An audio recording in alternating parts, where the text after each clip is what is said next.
Hyderabad cricket అసోసియేషన్కి వ్యతిరేకంగా Gymkhana grounds వద్ద sports student federation ఆందోళన నిర్వహించింది.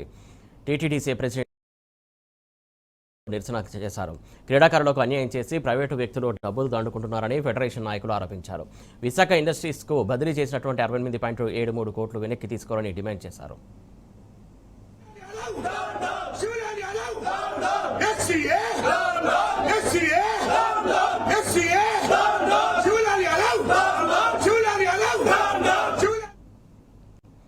హైదరాబాద్ జింఖానా గ్రౌండ్ వద్ద హెచ్సీఏ నిర్వహించినటువంటి మీడియా సమావేశాన్ని క్రికెట్ సంఘాలు అడ్డుకున్నాయి.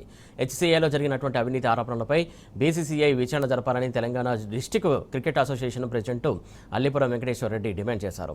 హెచ్సీఏ ప్రెసిడెంట్కి తెలియకుండా 69 కోట్లు విశాఖకు ఎలా వెళతాయని ప్రశ్నిస్తున్న టీటీడీసీఏ ప్రెసిడెంట్ అల్లిపురం వెంకటేశ్వర రెడ్డితో మా ప్రతినిధి Mahesh face to face. Hyderabad cricket association లో జరుగుతున్న అవినీతి ఆరోపణలపై టీడీసీఏ తీవ్రంగా వ్యతిరేకిస్తుంది. కాసేపటి క్రితమే మీడియా సమావేశాన్ని కూడా అడ్డుకొని తమ నిరసన వ్యక్తం చేసిన పరిస్థితి కనిపిస్తుంది. టీడీసీఏ ప్రెసిడెంట్ అల్లిపురం వెంకటేశ్వర రెడ్డిను వారిని అడగడం. చెప్పండి, ప్రధానంగా ఈ రోజు హెచ్సీలో జరుగుతున్న అవినీతి అక్రమాలకు సంబంధించి ఏం చెప్తారు? గత 70 సంవత్సరాల నుండి కూడా హైదరాబాద్ క్రికెట్ అసోసియేషన్ లో అవినీతి అక్రమాలు జరుగుతా ఉన్నవి. గ్రామీణ ప్రాంత క్రికెటర్లను ఎస్సీఏ ప్రోత్సహిస్తలేదు. ఇంతకుముందు ఉన్న 9 జిల్లాలు, ఇప్పుడు 32 జిల్లాలు కలిపితే కూడా హైదరాబాద్ క్రికెట్ అసోసియేషన్ కేవలం హైదరాబాద్ కి పరిమితమైంది. మేము తెలంగాణ ఉద్యమం చేసింది కూడా Hyderabad cricket association Telangana cricket association change చేయాలని చెప్పని అప్పుడు మేము ఉద్యమం చేసినాము. మరి దురదృష్టవశాత్తు బీసీసీఐ మా విన్నపాన్ని పట్టించుకోలేదు. చూస్తూ ఉన్నారు మీరు, ఉప్పల్ స్టేడియంలో జరిగిన అవినీతి అక్రమాలు 42 మంది మీద ఏసీబీ కేసులు, సిబిఐ కేసులు అయితే కూడా బీసీసీఐ చర్యలు తీసుకోవట్లేదు.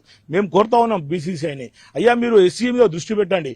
4 కోట్ల రూపాయలు Visakha industries Hyderabad cricket association Uppal stadium కట్టడానికి చెల్లించి ఈరోజు 69 కోట్ల రూపాయలను ఎస్సీతో విశాఖ ఇండస్ట్రీస్ వసూలు చేయడం అనేది ఎంత దౌర్భాగ్యం. బీసీసీఐ డబ్బులు గ్రామీణ ప్రాంతాల్లో ఇన్ఫ్రాస్ట్రక్చర్, స్టేడియాలు నిర్మించాలి అని చెప్పని బీసీసీఐ డబ్బులు ఇస్తే ఈ హైదరాబాద్ క్రికెట్ అసోసియేషన్ అమర్నాథ్ అనే వ్యక్తి ఓడిపోయిండు. మన జగన్మోహన్ రావు గారి మీద ఓడిపోతే, ఒక్క ఓటుతో ఓడిపోతే ఆయన ప్రెసిడెంట్ గా కోఆర్డినేట్ చేసుకుని వారం రోజుల లోపల చెల్లింపులు చేసుకుని బ్యాంక్ అకౌంట్ ఖాతాలో వేసుకోవడం అనేది దౌర్భాగ్యం. మళ్ళీ ఈరోజు సిగ్గు లేకుండా శివలాల్ యాదవ్, బాబురావు, మన వీళ్ళందరూ కూడా ఈరోజు ప్రెస్ మీట్ పెట్టి మేము చాలా శోచనీయం, అన్యాయము. బీసీసీ ఇప్పటికన్నా కళ్ళు తెరిచి ఒక ఎంక్వైరీ విచారణ కమిటీని వేసి, ఎస్సీ మీద విచారణ కమిటీని వేసి ఎస్సీ మీద చర్యలు తీసుకోవాలి. వీళ్ళు అవినీతి అక్రమాలు చేసిరో ఎస్సీ రద్దు చేయాలి. మాకు ఇక్కడ నుండి గ్రామీణ ప్రాంతాల నుండి క్రికెటర్లకు న్యాయం జరగట్లేదు. పిల్లలు రంజీ ట్రోఫీ సెలెక్ట్ కావట్లేదు, ఐపీఎల్ సెలెక్ట్ కావట్లేదు గ్రామీణ ప్రాంతం పిల్లలు. లేకపోతే హైదరాబాద్ క్రికెట్ అసోసియేషన్ 220 క్లబ్బులు ఓన్లీ హైదరాబాద్ సిటీలో పెట్టుకున్నది. కాదంటే మాకు సపరేట్ తెలంగాణ క్రికెట్ అసోసియేషన్ ఇవ్వండి. మాకు మన 32 జిల్లాలకు ఇంకొక అసోసియేషన్ ఇస్తే మేము సంతోషపడతాము.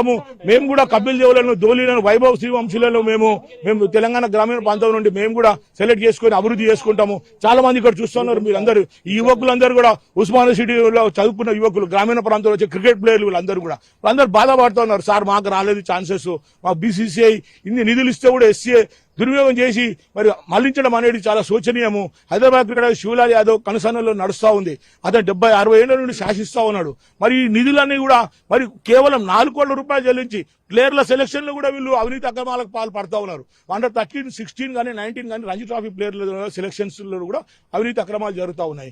మళ్ళీ జిల్లాలలో ఇన్ఫ్రాస్ట్రక్చర్ లేదు, పిల్లలకు సెలక్షన్స్ అవుతలేవు. ఎన్ని చూస్తూ ఊరుకోవాలి. పిల్లలకు అన్యాయం జరుగుతూ ఉంది. ఐపీఎల్ లో కూడా పిల్లలకు ఆడడానికి ఛాన్స్ ఇస్తలేదు. మరి ఇన్ని అక్రమాలు జరుగుతూ ఉంటే, అవినీతి అక్రమాలు జరుగుతూ ఉంటే కూడా మరి బీసీసీఐ ఒక నీతి నిర్ధారణ కమిటీని వేసి హైదరాబాద్ క్రికెట్ చర్య తీసుకొని ఎస్సీ రద్దు చేయాలని చెప్పని మేము అందరం కూడా కోరుతా ఉన్నాము. ఎందుకంటే క్రికెట్ అనేది ఇంటర్నేషనల్ లెవెల్ అభివృద్ధి చెందుతా ఉంది.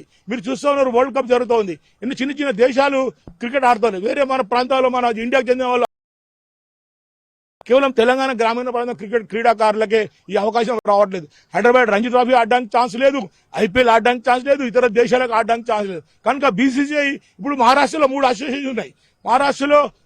మహారాష్ట్ర ఉంది, విదర్భ ఉంది, బాంబే ఉంది. గుజరాత్ లో కూడా గుజరాత్ ఉంది, సౌరాష్ట్ర ఉంది, బరోడా ఉంది, హర్యానా ఉంది, పంజాబ్ ఉంది, మధ్యలో చండీగఢ్ ఉంది. మరి చిన్న చిన్న రాష్ట్రాల్లో కూడా క్రికెట్ అసోసియేషన్ ఉన్నాయి. ఇంత పెద్ద రాష్ట్రము 32 జిల్లాలకు అన్యాయం జరుగుతోంది. ఎస్సీ ఇంకా 32 జిల్లాలను కోఆర్డినేట్ చేసుకుంటలేదు. 32 జిల్లాల అసోసియేషన్ కూడా ఏర్పాటు చేస్తలేదు, నిధులు ఇస్తలేదు, వీళ్ళ సెలక్షన్ చేస్తలేదు.